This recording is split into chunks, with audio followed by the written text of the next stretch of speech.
and we're going to be talking more about Unveiled Wife. My name is Ilona. And I'm Andre. I'm Jenifer. And I'm Aaron. And we are excited to dive in and figure out and find out what Unveiled Wife is about. So tell us a little bit about Unveiled Wife. What is it? What's the image behind it? What's the goal behind it, the vision? I feel like when God first gave me the name Unveiled Wife, I had this vision of a bride traditionally dressed in a gown and the veil covering her face and leading up to the altar where she's revealed before her husband. And I just thought that was really beautiful. And also going back to that scripture in 2 Corinthians 3:16-18, where it talks about when someone turns their heart towards the Lord, the veil is taken away, and that spiritual intimacy that someone gets to experience with the Lord, where there's freedom and transformation. I saw those two, and I just thought Unveiled Wife is a beautiful combination of those really significant relationships, and it's the exact journey that I had been on, of going from a single woman to now being married, walking through hardship, and God urging me to be intimate with Him and intimate with my husband, and not just sexual intimacy, but every aspect of being transparent with Him and in our conversations and the way that we interact with each other. So that's kind of how the name came about, and then I just started blogging about marriage. I started writing articles about what I was learning and how God was transforming me. Wow. So you wrote a book as well, Unveiled Wife. Yeah, we went ahead and titled it The Unveiled Wife. It's our marriage story for the first 4 years, and a more condensed version of that journey. Because on the blog I was sharing sporadic things. The book is very clear, like what God walked us through and what helped bring us to that point of healing and reconciliation in our marriage, and bring us to a place of confidence. So through your blogs and through different articles, you can kind of see that you guys did go through something pretty major. You guys were on the brink of separating. So how long were you guys in that state of where you were struggling or thinking of separation? So it started on the night of our honeymoon. Wow. We had big Day one. Yeah, day one. And lasted about 3.5-4 years, and it all surrounded around sexual intimacy. We were both Christians, raised to save ourselves from marriage, and had great big expectations of what sex would be like. And when we attempted, it was very painful for me. And attempted is the word that we would call our sex life. Yeah. For 3.5 years. We would always get mad when we say, "Do you want to try tonight?" Because it never worked for 4 years. It was just painful and miserable, and because we weren't connecting in that area, it amplified all the other problems that marriages face, whether it be finances or friendships or where we're going to live, what we're going to do. And so that struggle lasted about 3.5 years. And then God brought a revelation to actually Aaron that we realized it was a really random, something in my personal care product at home, a face wash, that was messing up with my hormones. Wow. Well, mainly that's pretty crazy. We realized just your body was sensitive to chemicals and stuff. Yeah. Specifically parabens, which mimic estrogen, and they kind of disrupt your endocrine system. And so There's a reason why all these cosmetic companies are going paraben free. Yeah. Wow. And so we did a little test and experiment. We put everything on the shelf that had parabens, and about a week later, we experienced, for the first time ever, what sex is like. And that was 4 years after we had already been married. So it was a long process, and it was painful, both physically and emotionally and spiritually. Wow. But God healed us, which is incredible. And He showed us light into a part of our environment that we feel the enemy has tainted. The enemy has tried to attack us, a different way.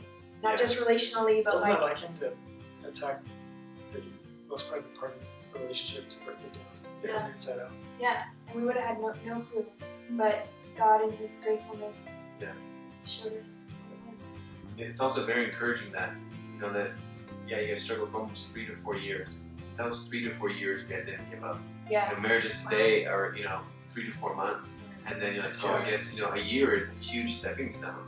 That, but you guys did not give up for 3 to 4 years. I think that's just a huge, testimony to people like, hey, maybe your second year marriage or third, just don't give up, like you were saying. You just don't give up, keep trying. Yeah, and actually it was that was a huge motivator for why I wanted to blog for Unveiled Wife and create articles that would encourage people, because it was sometimes just that day-to-day encouragement of don't give up today that helped us get through those 3 and 4 years. It was from other people saying, hang in there. And so we wanted to be that same light to other people. Wow, that's pretty powerful. If you guys were to speak to couples who might be going through like sexual tension and sexual problems in their relationship, how do they stay pure while they're pursuing, to figure out that problem or whatever they're having? That's a really good question, and that's really hard because We didn't. We tried finding other ways to satisfy our need, and I think that's what contributed to the downfall of where we were headed, and the reason why we wanted to separate and divorce, because we let sin infiltrate our marriage.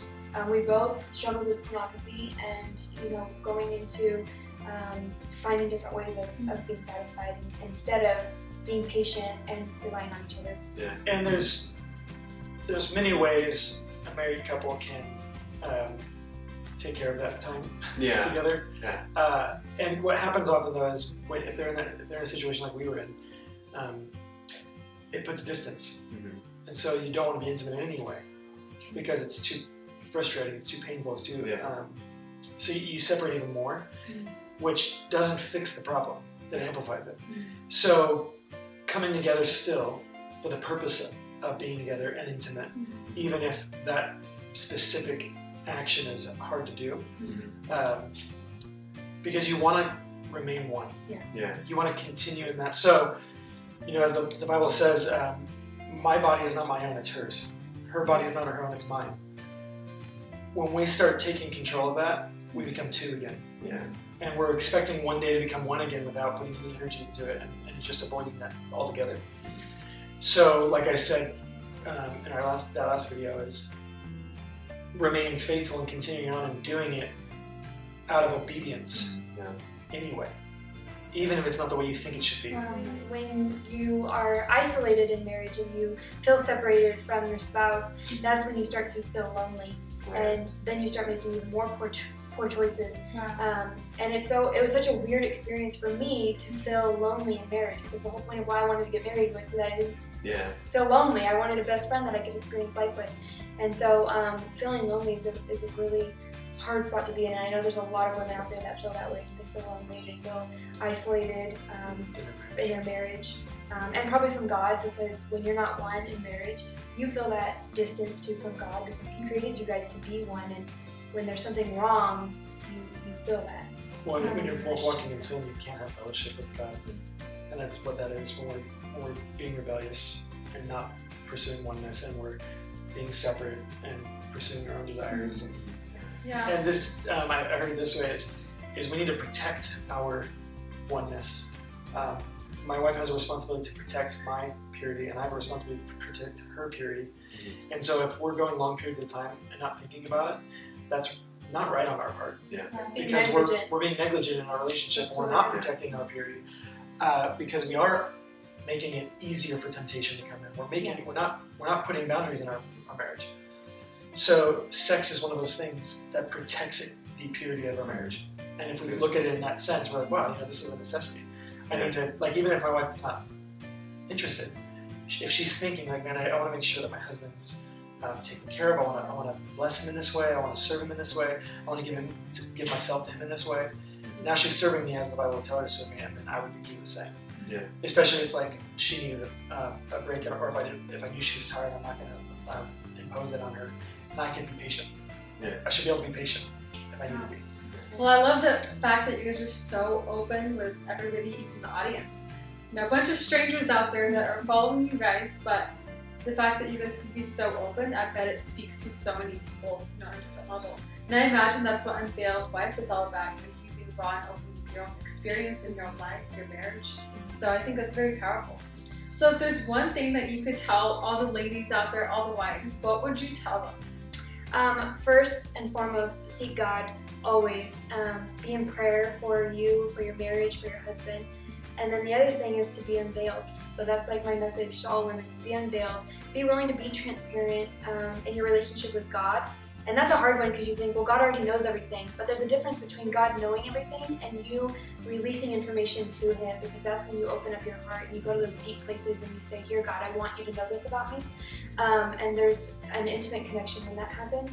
And it also will give you the courage to then go to your husband and say, this is my heart, and I can be open with you about that.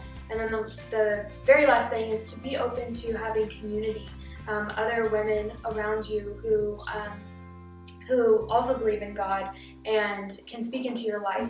I found that I was pushing people away all the time, and I was too embarrassed to talk about my personal struggles for a long time, and we probably would have found help sooner had I been willing to talk about it. But for some reason, the enemy is really good at convincing us that we should keep silent, that we should not talk about things that are too personal, or he convinces us that it's too embarrassing or we're too insecure to bring those topics up when we really need help, or maybe we just need to let it out, you know. So I would encourage them to seek community that will encourage you, cry with you, laugh with you, give you advice for your marriage that's built on biblical foundations, and just walk that journey with you. Well, thank you so much for sharing that. I think that's going to really impact a lot of women. Make sure you guys follow and subscribe to Unveiled Wife, and subscribe to Hope for Two Below. Thank you so much for watching.